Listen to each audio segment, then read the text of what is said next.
UP board class 10th में पढ़ने वाले सभी स्टूडेंट्स, आप सभी का स्वागत है हमारे YouTube channel pal my knowledge to you में। अगर आपने चैनल को अभी तक सब्सक्राइब नहीं किया तो ज़रूर करें और नए वीडियोस की नोटिफिकेशन सबसे पहले पाने के लिए क्लिक द बेल आइकन। इस वीडियो में आप देख रहे हैं संस्कृत पद्य पीयूषम का 8वां पाठ सिद्धार्थस्य नेतवेदः, और इस पाठ को लिया गया है बुद्ध चरितम नामक महाकाव्य से और इसके रचयिता हैं अश्व घोष। तो चलिए शुरू करते हैं पहले श्लोक के साथ में। ततः कुमारो जरयाभिभूतं दृष्ट्वा नरेभ्यः पृथगाकृतिं तम् उवाच संग्राहकमागतास्थस तत्रैव निष्कंप निविष्टदृष्टिः।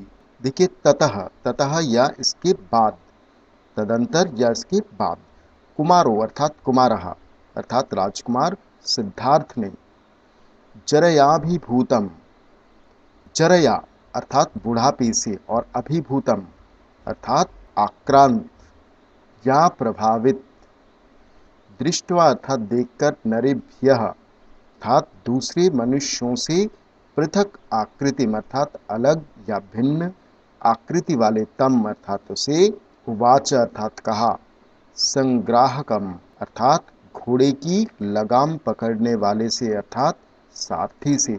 संग्राहकम का क्या अर्थ है? घोड़े की लगाम पकड़ने वाला या फिर सारथी।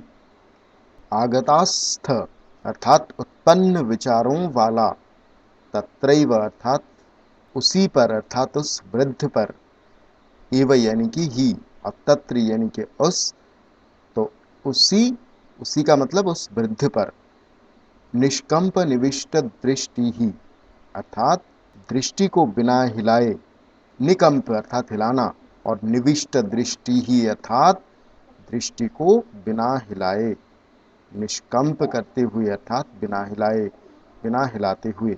अब देखते हैं इसकी व्याख्या को। तो कुमार सिद्धार्थ रथ पर चढ़कर नगर भ्रमण के लिए निकलने के बाद क्या होता है, उस समय का दृश्य है ये। तो ततः अर्थात इसके बाद, कुमार कुमारः अर्थात कुमार सिद्धार्थ ने, जराभिभूतम अर्थात बुढ़ापे से आक्रांत, नरेभ्यः अर्थात अन्य मनुष्यों से, पृथक अर्थात भिन्न आकृति वाले, तम अर्थात उस, जरयाभिभूतम दृष्ट्वा अर्थात उस वृद्ध पुरुष को देखकर, आगतास्थ अर्थात उत्पन्न विचारों वाले, तत्रैव अर्थात उसी वृद्ध पुरुष पर, निष्कंप निविष्ट दृष्टि ही अर्थात उस वृद्ध पुरुष पर एकटक दृष्टि लगाते हुए अर्थात उसी पर दृष्टि गड़ाए हुए, दृष्टि जमाते हुए, अपने संग्राहकम अर्थात अपने सारथी से, घोड़े की लगाम संभालने वाले सारथी से, उवाच अर्थात कहा। अब देखते हैं क्या कहा दूसरे श्लोक में। क एष भोः सुत नरो अभ्युपेतः केशैः सितिर्यष्टिविषक्तहस्तः वृषंवृत्ताक्षः शिथिलानतांग किं विक्रियैषा प्रकृतिर्यदृच्छा। कह अर्थात कौन, और एष अर्थात यह, भो सूत अर्थात हे सारथी, सूत अर्थात सारथी होता है, और भो यानी कि अरे, अरे सारथी, हे सारथी, यह कौन है? नरो अभ्युपेतः, नरः प्लस अभ्युपेत अर्थात मनुष्य, नर का अर्थ होता है मनुष्य, और अभ्युपेतः अर्थात सामने आया हुआ, अर्थात ये सारथी, ये सामने आता हुआ मनुष्य कौन है? कह एषः अर्थात यह जो सामने आता हुआ मनुष्य है, नर है, ये कह अर्थात कौन है?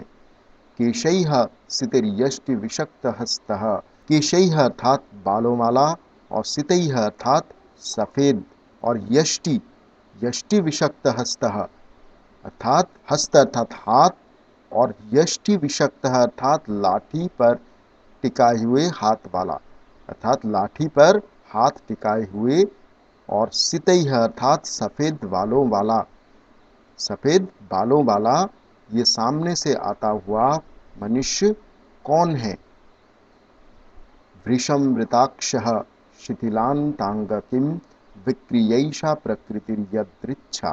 वृषंवृताक्षः अर्थात भौं से ढकी हुई आंखों वाला, अक्षः अर्थात आंख, और वृषंवृत अर्थात भृशम का अर्थ होता है भौं से, और प्रीताम अर्थात आवृताम अर्थात ढका हुआ।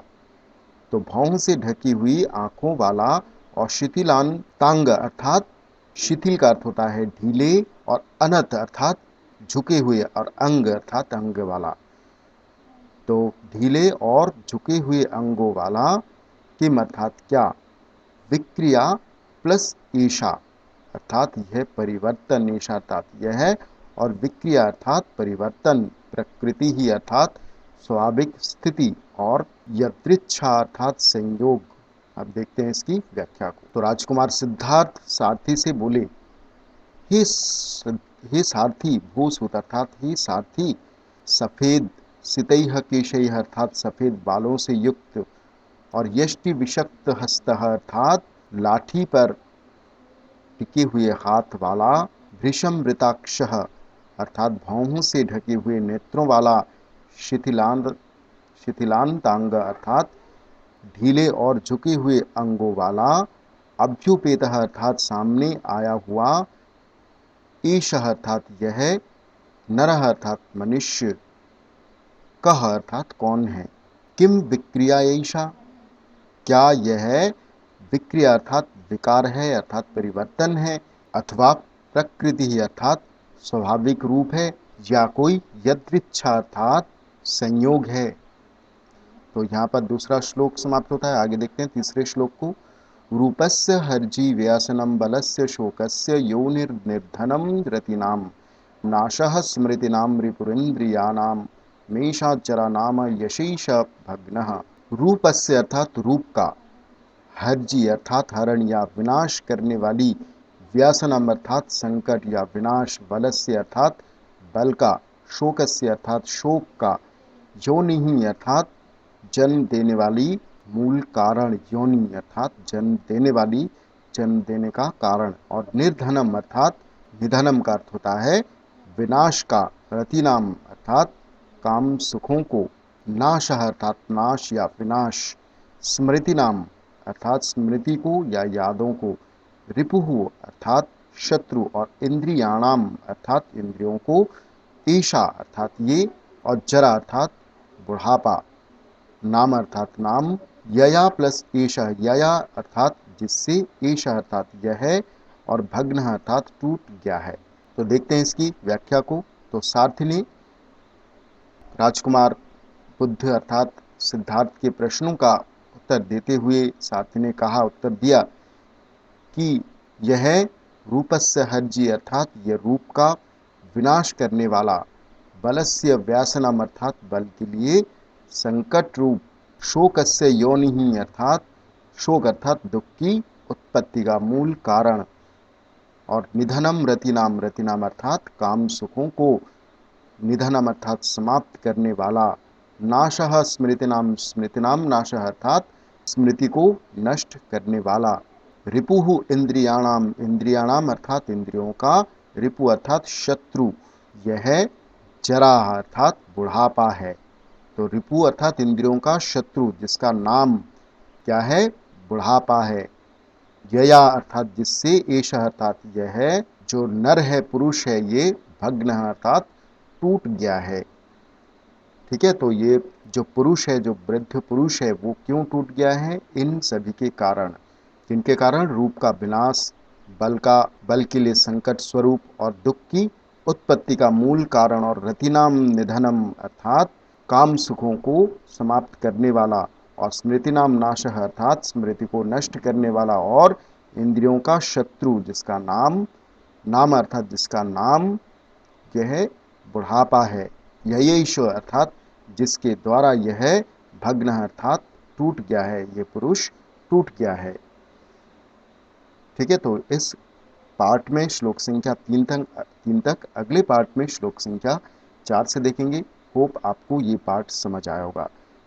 अगर कोई डाउट है तो आप हमें कमेंट सेक्शन में अपनी राय ज़रूर लिखें। सो मिलते हैं नेक्स्ट वीडियो में। Thank you.